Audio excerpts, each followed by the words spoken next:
এই মহিলা দুটো বাসের জন্য অপেক্ষা করছিল। ঠিক তখনই লোকটি দেখতে পারে তাদের সামনে বড় বিপদ আছে। ঠিক তখনই একটি বাস আছে এবং সেটা দিয়ে কালো ধোঁয়া বেরোচ্ছিল। লোকটি তাদেরকে থামানোর চেষ্টা করে, কিন্তু তারা তার কথা শুনতেই চায় না। এরপর মেয়ে দুটো বাসে উঠে যায়, কিন্তু লোকটি কিছুই করতে পারে না। এরপর লোকটি বাসে থাকা সব যাত্রীদের বোঝাতে থাকে, কিন্তু বাসের সুপারভাইজার এসে লোকটিকে অনেক বকাঝোকা করতে থাকে আর বলতে থাকে এই পুরো রাস্তা আমি অনেক দিন ধরে চিনি। কিন্তু লোকটির কথা কেউই শুনে না এবং বাসটি চলে যায়। এরপর লোকটি জাদু করে এবং তাদের বাসের নিচে একটি তাবিজ লাগিয়ে দেয়।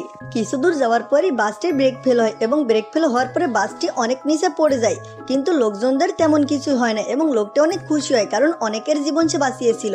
এরপর সে দেখে একটি মহিলার পা ভেঙে গিয়েছে। সে যখন বাঁচাতে চাইছিল তখন লোকটিকে বাধা দেওয়া হয় এবং লোকটি তখন বোঝাতে চাইছিল সে শুধুমাত্র মহিলাটিকে বাঁচাতে চাইছে। ঠিক তখনই মেয়েটি উঠে দাঁড়ায় এবং বলে তার পায়ের সমস্যার সমাধান হয়ে গিয়েছে। একটু পর দেখা যায় একটা লোক মহিলাটিকে বলছে তাকে আর বাঁচানো সম্ভব না। লোকটি তখন বলে আমি এনাকে বাঁচাতে পারবো।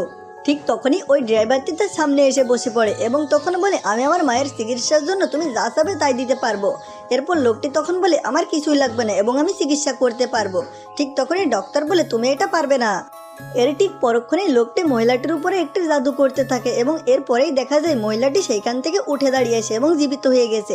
কেউ তো এটা বিশ্বাস করছিল না। তুমি যদি মাকে ভালোবাসো তাহলে চ্যানেলটি সাবস্ক্রাইব করো আর টাকা ভালোবাসলে লাইক করে দাও।